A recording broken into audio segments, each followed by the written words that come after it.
신기한 하나님의 말씀 마태복음 11장 28절에서 30절입니다.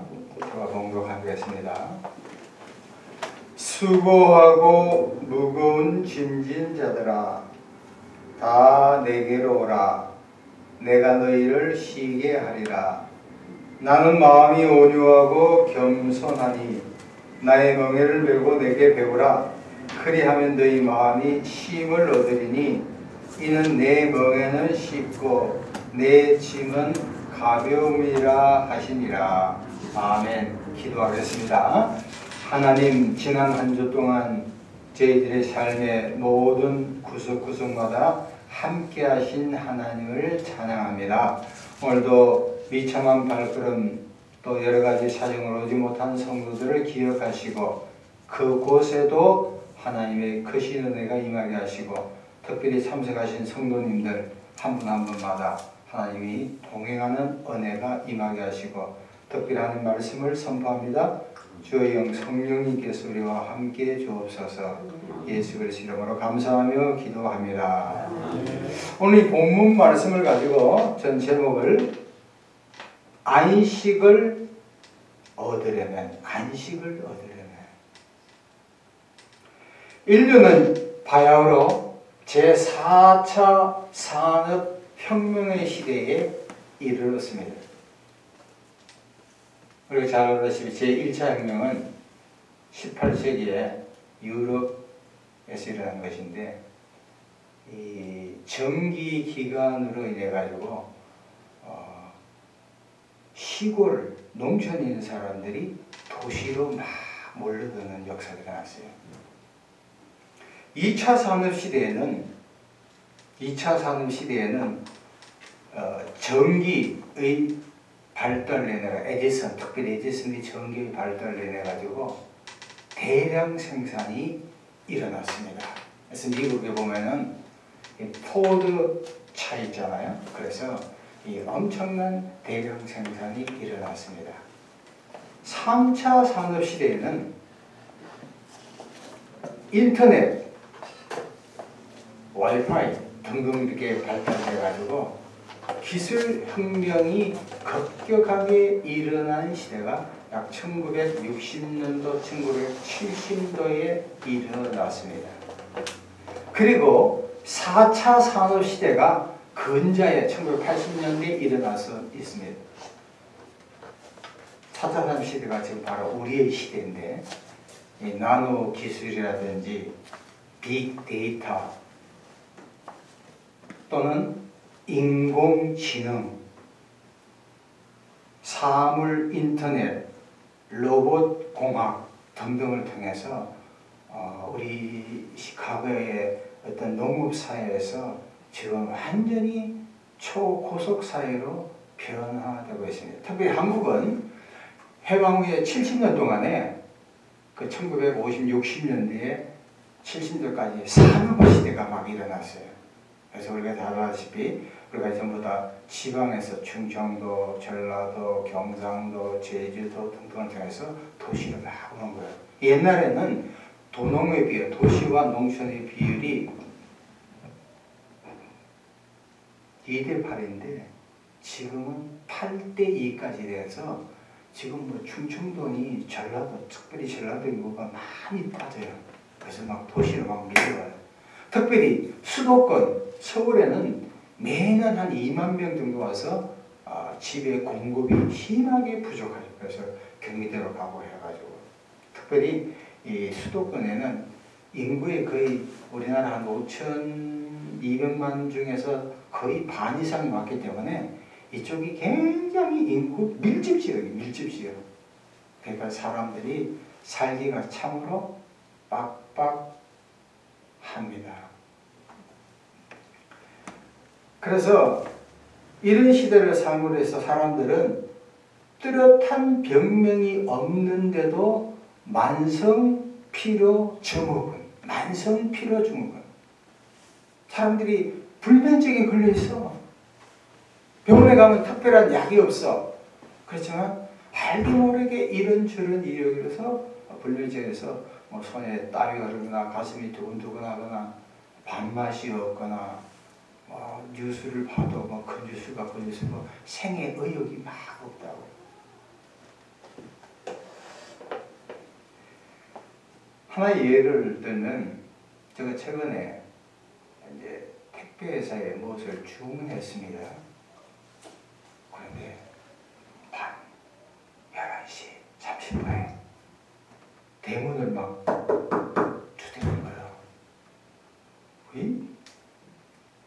코로나 뭔가 왔나? 아니면 또 누가 왔나? 뭐 이렇게 돼가지고. 근데 알고 보니까 택배회사 젊은 분이 와가지고 11시 30분 에 나를 깨워가지고 오는 거예요.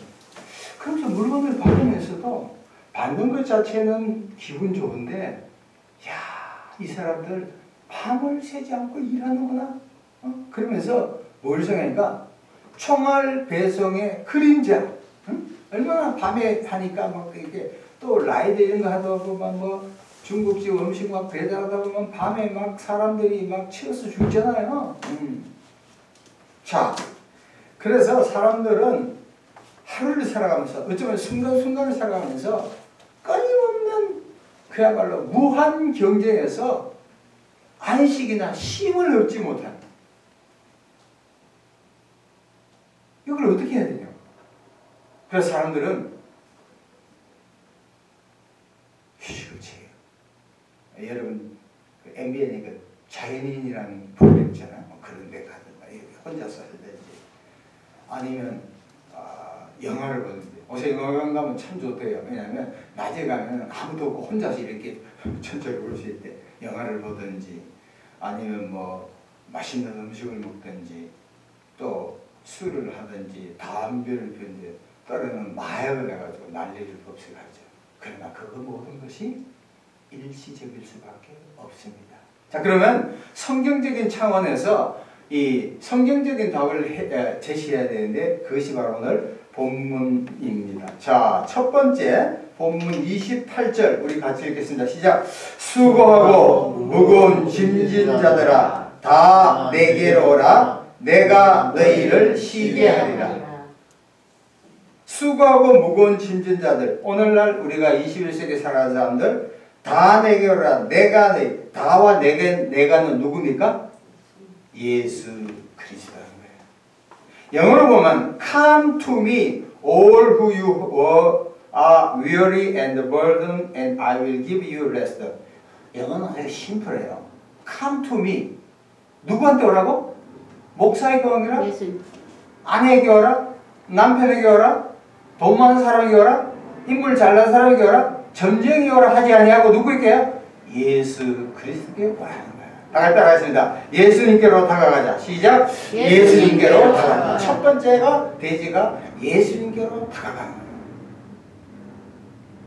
예수님께로 다가가는 거예요. 여기서 가장 중요한 것이 예수님께로 다가가는 의미가 뭐냐 말이에요. 예수님께. 그것은 저와 여러분이 인생을 살면서 크고 작은 어려운 문제가 있잖아요. 문제가 생길마다 누구에게 다가가요? 예수 그리스도께 다가가야 될 줄로 믿습니다. 네. 오늘 많은 사람들이 문제가 생기면 주로 어떻게 해요? 스스로 끙끙 앓는 것이 태반이에요. 왜? 오늘날 정보사회가 돼가지고 조금만 이야기하면 그것이 막 침소봉대가 난리지. 별의별 없는 막 아니 된 굴뚝이 연기날까? 아니 된 굴뚝이 연기날 수가 있다는 거예요. 그러니까 친한 친구에게도 이야기를 못해. 특별히 정치인들은 뭐 몇 년 전 이야기가 그 숙닥숙닥 했던 것이 마구막 번지는 거. 영원한 적이 없고 영원한 통주가 없다고. 그래서 사람들은 자기 스스로 해결 못할 때 뭐 남친, 여친, 친구들, 또 부모님들, 또 싸가 맹토들, 더 나아가서 뭐 점도 보고 배척하지만 그것은 잠시밖에 없어요. 예수를 삶는 사람들이 지난 총선 때 출마하려고 점을 보러 갔대요. 그래서 점쟁이 이런 얘기를 해요. 그때 막 문준성 씨잖아. 잘하면 되겠는데 되기가 힘들겠대. 이 무슨 이야기야? 되는 거야 안 되는 거야? 안 되는 거야. 근데 해가 공천도 못 받았지. 언론인인데. 여러분 인생사에 있어서 가장 중요한 문제, 크고 작은 문제가 있을 때마다 주님께 가져가야 될 때 성경에 이해를 하게요. 성경에 보면 누가복음 8장 보면 혈루병 12년간 혈루병 걸린 여인이 있었어요. 그 사람은 어느 날 사람들로부터 예수님께서 다가가면 그분만 만나면 문제가 해결된다는 것을 알았어요. 그러고 나서 이 사람 막 찾아가. 산 넘고 물 건너가 예수님을 찾아서 가만히 예수님의 뒤에 옷에 가가 터치! 손을 대자마자 질병이 나선 줄로 믿습니다. 야, 놀라운 거예요, 놀라운 거. 엄청나게 놀라운 거. 여러분, 예수 그리스도는 2000년 전의 역사적인 인물이지만 그 성경에서 나온 인물만 아니라 오늘 우리와 함께 하신 놀라운 우리의 구세주이며 구주며 우리의 문제를 해결해 주신 줄로 믿습니다. 히브리서 13장 8절에 예수 그리스도는 어제나 오늘이나 영원토록 어떻게 동일하다는 거예요. 예수님이 이 땅에 살면서 병든자를 고쳤습니다. 예수님이 이 땅에 살면서 무리를 걸었습니다. 예수님이 이 땅에 살면서 온갖 질병을 다 치유했어요. 그리고 많은 사람들을 상담해가지고 올바른 길로 인도하신 분이 바로 예수 그리스도예요. 따라서 저와 여러분이 인생을 살 때 정신적인 문제, 심리적인 문제, 직업의 문제, 질병의 문제, 각종 문제가 생길 때마다 사람을 찾아가지 아니하고 성경에 나온 예수 그리스도께 다가가서 문제를 하나님께 드리고 살아계신 성령님을 의지하고 예수님께 상의하고 믿음으로 나갈 때 반드시 문제가 풀린 역사가 나타날 줄로 믿습니다. 아멘. 베드로전서 5장 7절에 너희 염려를 다 주께 맡겨라. 이는 그가 너희를 권고하시며. 문제를 안 맡겨. 맡기지 않아. 교회 오기 전에는 이번 기회에 은혜를 받고 문제를 풀려 생각하지만 교회에서는 뭐가 되는 것 같아. 벌써 교회를 떠날 때 여전히 세상적인 방법으로 살아가는 거예요. 맡길 때 기적이 일어날 줄로 믿습니다. 맡길 때 치유의 역사가 우리 가운데 나타날 줄로 믿습니다. 예수 그리스도에 다가가서 간구하면 하나님께서 과거의 문제, 현재의 문제, 미래의 문제까지도 책임져 주실 줄로 믿습니다.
우리가 안식을 얻으려면 첫 번째는 예수께 다가야 되고 두 번째는 예수님의 제자가 되어야 합니다. 자, 29절 30절을 같이 크게 읽겠습니다. 시작.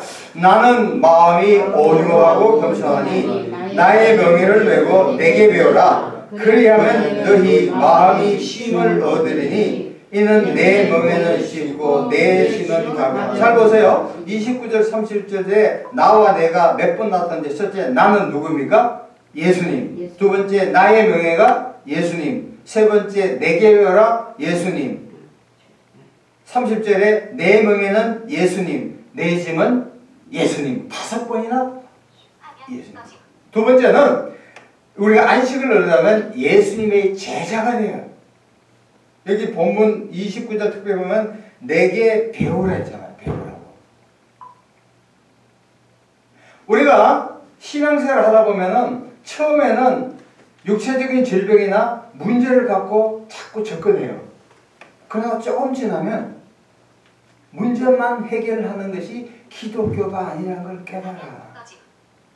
교회도 질병을 잘 고치고 초기 신자들을 잘 터치하는 분이 계셔요. 또 그분의 은사를 받아.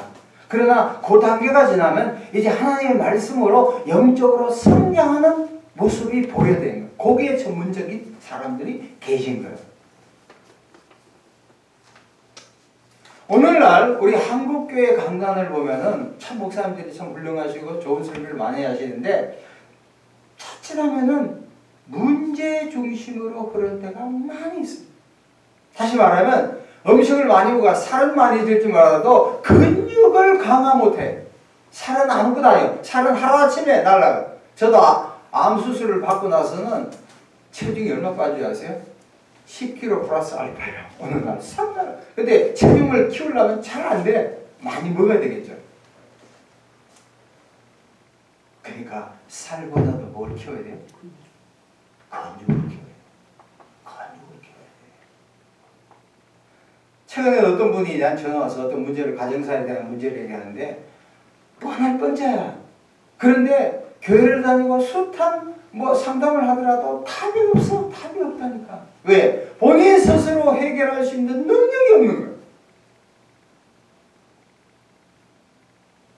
여기서 우리가 예수님을 배우시는 것처럼 예수님의 제자가 되어야 돼요.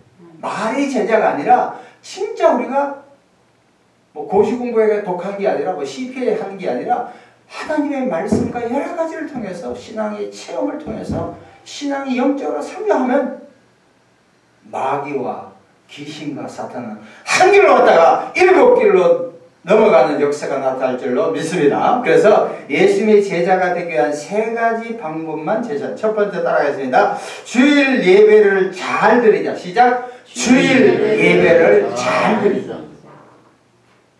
여러분 왜 주일 예배를 드려야 합니까? 어떤 교회는 주일 예배에 사람이 너무 많아서 토요일 예배 드린다. 이걸 신학적으로 여러분 설명할 수가 있어요? 합리화할 수가 있어요? 저는 그것은 신학적으로 매우 잘못되었다 생각해요. 안식교와 똑같은 거. 교회가 자리가 없다. 천만의 말씀. 주일날은 내가 바쁘고 힘들고 사업하기 힘들고 장사하기도 바쁘고 돈도 내가 하지만 그러나 모든 것을 버려두고 살아계신 하나님께 지정된 장소와 시간에 나와서 하나님께 예배드리면 하나님께서 하늘로부터 우리가 생각하지 못한 6일 동안 먹을 것을 채워주실 줄로 믿습니다. 그 확신을 가져야 되는 거야. 그것이 없으니까 교회를 왔다 갔다 하는 거예요. 교회에 소속감도 없어요. 하나님의 살아계심을 깨닫지 못해. 하나님이 나와 함께 하시고 하나님이 우리를 축복한다는 이 놀라운 사실을 깨닫지 못하니까 왔다 갔다 하는 거예요. 아닙니다. 6일 동안 하나님 없이 아무리 농사를 짓는다 하더라도 그 재물을, 그 건강을, 그 치력을 하나님이 채워주실 것 같아? No way. 아닙니다. 이 동영상을 혹시나 보신 우리 한국 교인들 소속감을 갖고 지정된 장소에 지정된 시간에 하나님께 예배를 드릴 때 세상 사람들이 말하지 않는 하늘로부터 놀라운 은혜가, 영적 은혜가 임할 줄로 믿습니다. 지적인 지혜가 임할 줄로 믿습니다. 물건조차도 임할 줄로 믿습니다. 서울에 어떤 근사님이 계셨어요. 이분 신앙이 참 좋아. 아들을 하나 가지고 있는데 그 아들마저도 반신불굴해가지고 참 돌봐. 그래서 시장에서 일을 하는데 건물 시장에서 조그맣게 이제 시장을 하죠. 근데 주일을 성수하는 데 있어서 주변 사람들이 아니 주일 성수? 야 월화수목금토 일을 일해도 대가를 막하는데 너는 왜 주일을 쉬냐? 이 권사님 속으로 말씀드립니다. 죽어라도 자기 주일 성수 자기 정한교회에 계속 출석하고 당장은 눈에 보이지 않아. 그러나 세월이 가고 3년 가고 5년 지나니까 건어물 가게를 몇 개를 됐냐면 3개를 더 했다고. 3개를. 그리고 월요일부터 토요일까지는 죽으라고 일하는 거야.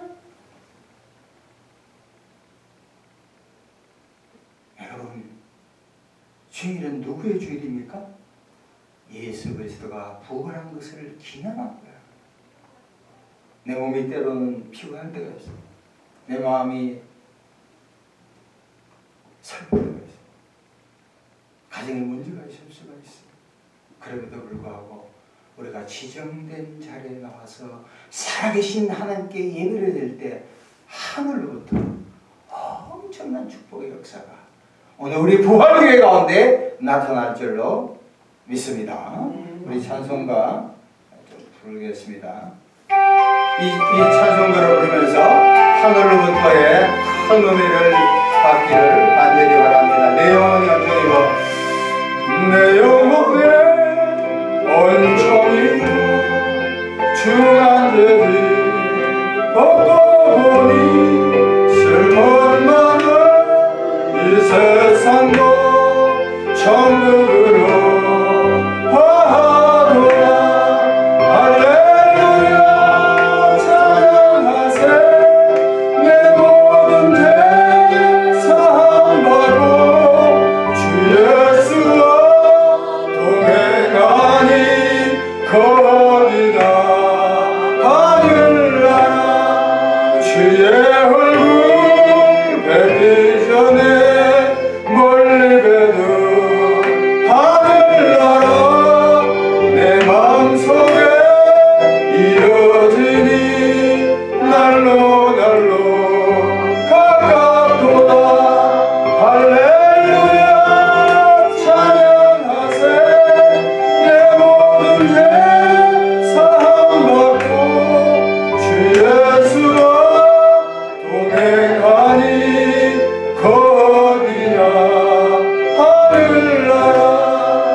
예수님께서는 두 번째, 기도를 많이 해야 돼요.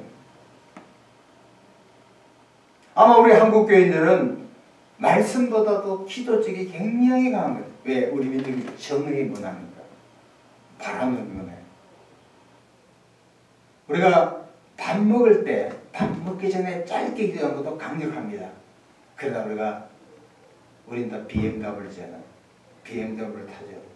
BMW가 뭡니까? 첫 번째 버스 타잖아. M 뭐야? 메트로 전철 타죠. W 워. 우리 전철을 타든 버스를 타든 걸어다니는 건 간에 순간순간 짧게 느헤미야처럼 하나님 저를 불쌍히 여겨주세요. 제가 사는 이 아파트, 조그만 아파트에 보면은 새벽에 이제 여자분들이 있잖아요. 이 천주교에서 묵주를 준다니까.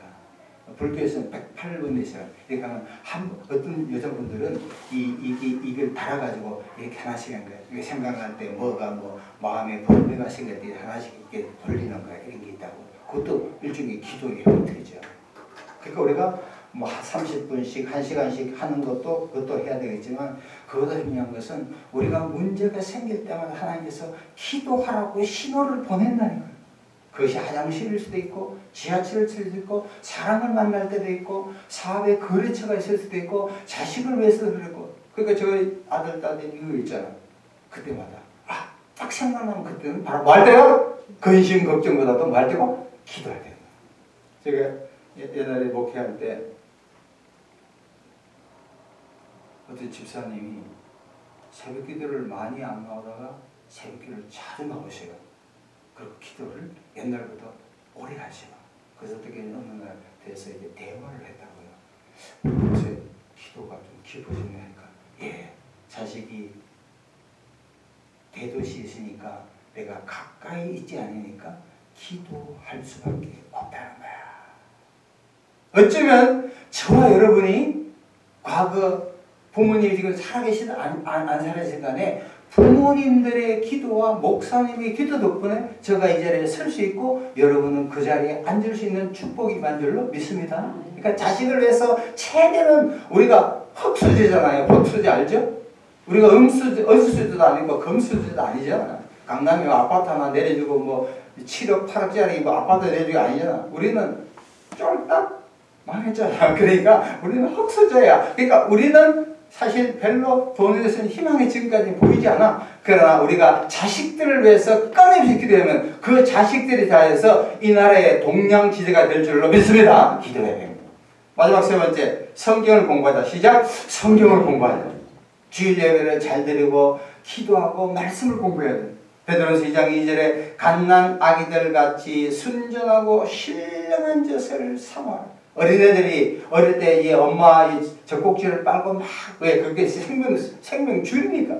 마찬가지로 하나님의 말씀을 우리가 읽는데 족하지 아니하고 끊임없이 공부하면 놀라운 거예요. 저도 그 요새 시간이 날 때마다 내비게이트 SCL 그 성경을 이렇게 공부하고 있는데 이야 굉장히 단순해. 그러나 성경을 공부하는 가운데 야 이런 말씀이 있었네? 라는 걸 딱 깨닫는 거예요. 최근에 어떤 말씀이 있었냐면 에스겔서 20장 24, 26절을 보면 안식일을 더럽히면 하나님이 그를 멸망케 한다는 말씀이 딱 나오더라니까. 와. 그러니까 여러분 우리가 성경 말씀을 반드시 당연히 뭐 위로받고 뭐 이런 말씀만 생각하지 말고 응?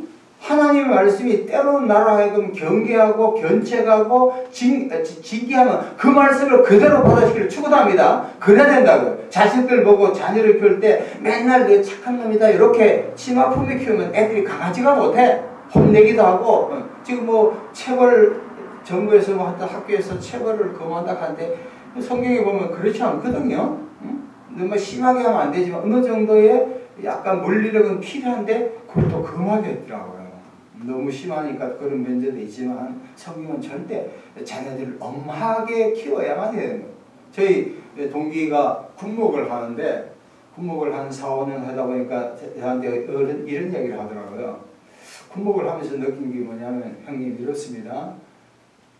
군인들에게 좋게 대하면은 그 당시에 좋게 대할 때 군종할 때 좋게 대하면 떠나고 나서 감사 편지 하나도 안 온대. 근데 엄하게 키운 놈들은 때가 되면 케이크도 사주고 무지르면 돼. 아이고 이게 영적인 측면에서 말하자면 맨날 잘한다 못한 놈 보고 잘한다 우리 걔만 와라 뭐도 줄게 뭐도 줄게 고기 떨어지면 어때? 약발 떨어지면 휙 까버리고 다른데 아니야. 얼른 보고 갈르면 가는 거예요. 할렐루야. 내는데 열심히 전도하면 되니까. 여러분 지금은 모든 나라가 무한 경쟁. 11월 3일 날 11월 1일인가 3일인가 미국 대선이 나오잖아요. 아주 재밌는 게 나올 거예요. 트럼프가 돼도 쉽지 않을 거고 바이든이 돼도 만만치 않을 거예요. 미국에는 막 총기를 사가지고 뭐 전쟁하면 할 특징을 하고 있어요. 그것은 굳이 그뿐만 아니라 기업들도 엄청난 무한 경쟁. 교회도 사실 무한 경쟁. 그러다 보니까 사람들이 심리적으로, 육체적으로, 정신적으로 굉장히 지쳐 있어요. 안식이 필요하다고. 그리고 육적인 안식도 중요하지만 우리가 문제가 생길 때마다 누구에게 다가갑니까? 예수님께 다가가고 또 예수님의 제자가 되어서 매주일 눈이 오나 비가 오나 예배를 주일 예배를 잘 드리고 늘 생각할 때마다 자녀를 위해서 아픈 사람을 위해서 기도하고요. 마지막으로 하나님의 말씀을 차곡차곡 배우면 그것이 영적인 쌀이 아니라 근육이 되어서 마귀는 물러가고 우리 앞에 탄탄대로가 열려날 줄로 믿습니다. 이 시간 다 같이 주여 삼창 부르고 우리 각자의 문제를 하나님께 내려놓고 기도하겠습니다.